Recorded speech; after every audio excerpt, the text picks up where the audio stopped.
வணக்கம் நண்பா. TNSTC recruitment செய்திகள். அரசு போக்குவரத்து கழகத்தில் காலிப்படங்கள் நிரப்ப வேண்டும் என்றும் மேலும் பல்வேறு கோரிக்கைகளை வலியுறுத்தி போக்குவரத்து கழக பிரச்சனைகளுக்கு தீர்வு காண முதல்வருக்கு 9 தொழிற்சங்கங்கள் கடிதம். போக்குவரத்து கழக பிரச்சனைகளுக்கு தீர்வு காண வலியுறுத்தி தொழிற்சங்கங்கள் சார்பில் முதல்வருக்கு கடிதம் அனுப்பப்பட்டுள்ளது. போக்குவரத்து கழகங்களில் செயல்படும் தொமுசா, சிஐடியு, ஏஐடியுசி உள்ளிட்ட 9 சங்கங்கள் சார்பில் அனுப்பப்பட்டுள்ள கடிதம். 50 ஆண்டுகளுக்கு மேலாக சிறப்பாக இயங்கி வரும் போக்குவரத்து கழகங்கள் விழாக்காலங்களில் தனியார் பேருந்துகளை வாடகைக்கு எடுத்து இயக்கும் நடவடிக்கையை தவிர்க்க வேண்டும். காலியாக உள்ள அனைத்து பணியிடங்களையும் நிரப்ப வேண்டும். ஒப்பந்த முறையில் நியமனம் செய்வதை கைவிட வேண்டும். ஊதிய ஒப்பந்தத்தை உடனடியாக பேசி முடித்து நிலுவைத் தொகையை வழங்க வேண்டும். 19 மாத காலத்துக்கான ஓய்வு கால பணப்பலன்களை உடனடியாக வழங்க வேண்டும்.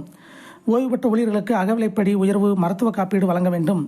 2003 ஏப்ரல் 1க்கு பிறகு பணியில் சேர்ந்தவர்களுக்கு பழைய ஓய்வூதிய திட்டத்தை அமல்படுத்த வேண்டும். வாரிசு வேலைகளை வழங்க வேண்டும். அனைத்து போக்குவரத்து கழகங்களுக்கும் வரவுக்கும் செலவுக்குமான வித்தியாச தொகையை வழங்க வேண்டும்.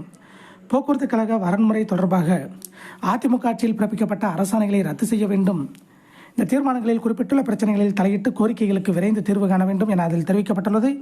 இதை போன்ற போக்குவரத்து துறை அப்டேட்டுகளை உடனுக்குடன் தெரிந்து கொள்ள நம்ம சேனலை சப்ஸ்கிரைப் பண்ணுங்கள், ஷேர் பண்ணுங்கள், லைக் பண்ணுங்கள். நன்றி, வணக்கம்.